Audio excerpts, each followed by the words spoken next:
ma xool kos bi caat may ñu tuuti balaa ngaa dugg xoola caatu Yoff la mus kos xoolal daal yi jëlal daal yi kan mais yaa ngi caat wuyul boobu bu gaawee baax balaa ñoom Alioune Seye di ñëw parce que ngeen laal dina am. waaw noonu la gars yi te makat moo fële fii quoi ñu gën a mu def waaw maa ngi dugg si biir. instant yaa ngi 3 points. moom tamit mu ngi 3 points comme man rek di ñaan yàlla bii di ñëw ma am 6 points rek. nee na combat bu gënoon neex moo daal di taxaw nii yéen ñaar seen diggante. waaw man combat bi ba ma neex. mais moom lu mu namoon la. waaw man ñëpp laa soxla ma ko moom côté ñëpp laay waat incha allah. nee na xeex bi bisu le 28 da nga dëgg sa bopp rek ngeen xeex. waaw lu yàlla def yàlla ñu yàlla may ndam rek bu dee xeex bu dee bëre yàlla incha allah. ab lébu la de comme yow. waaw man lébu laa comme loolu yomb. kon daal di ngeen jihaat yéen ñaar. incha allah lan ngeen wax Gaston Production. waaw di leen remercier rek. di leen remercier bu baax kontaan si ñoom di leen ñaanal jàmm di dugg si làmb yàlla defal loolu. wuy ma jigéen diit Doudou jege diit Doudou Sané kam jig doole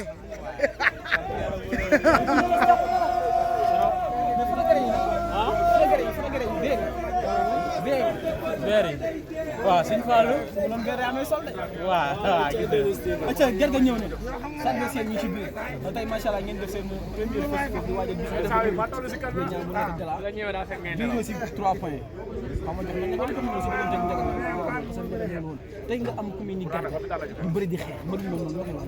waaw dañuy santaat yàlla bu jël ci yàlla sant di sant bu baax waa Grand Yoff fu ñu jógee waa Diofior waa arrondissement Fimela waa Mélaka Diaw waa région Fatick yëpp waa Ziguinchor di sant ñëpp ku lu képp ku jàppale du Sané dafa waa Nguñaan ñu ngi leen sant bu baax a baax waa fii waaw wax ci moom bu bëri ndaxte ndaanaan la champion la mais nangoo bokk ci kalam bi dañuy dëggalaat suñu bopp rek fu ñu tegoon suñu tànk fa lañ koy teg ba tey ay ndaw lañu liggéey nañu lu ñu war a liggéey yëpp ànd nañ ak suñu mbokk ñu jàppale ñu story ñu gën ñëw gëmloo suñu bopp waaw nee na fas jàll la rek moom waaw Sëñ Fallou ñun moom ay taalibe lañu quoi li am yàlla ay buur quoi mais ñun daal lañu gëm nee na si kattanu yàlla dañuy daal incha allah nee naa côté bëri ba amul sax da ngay bàyyi xel bu Sané mo sama bàyyi xel bu Sané moo ko wax loolu la wax léegi bi muy dugg de kon day neex lan day neex dama na mu bëri nee na moo la dàq bëri nee na moo la dàq bëri kat moom kat moo dàq bëri xeex moom waxul waxu xeex sax nee na xeex moom waxu ko mu nee na yow mënoo xeex waaw d'accord non amul d'accord kay toll wax ak moom mi lay dégg non xam naa ne man tey wax ci wu ma ko waa ndaxte tamit lu ma wax ndaxte tamit man bëre laa gëm jëf laa gëm dama wax de sama adversaire daw duma waxati bàyyi na ma noonu leen bu nga kii daw jàpp silence mais kii du kuy daw kii musta yàq lam Garga gërëm bi sañ-sañ bi nekk ci ba Garga waaw le 28 sori na sori ok après koor kon ci man sori na ndaxte bu ma sañoon mu doon pare nga pour demee ngeen def wallaahi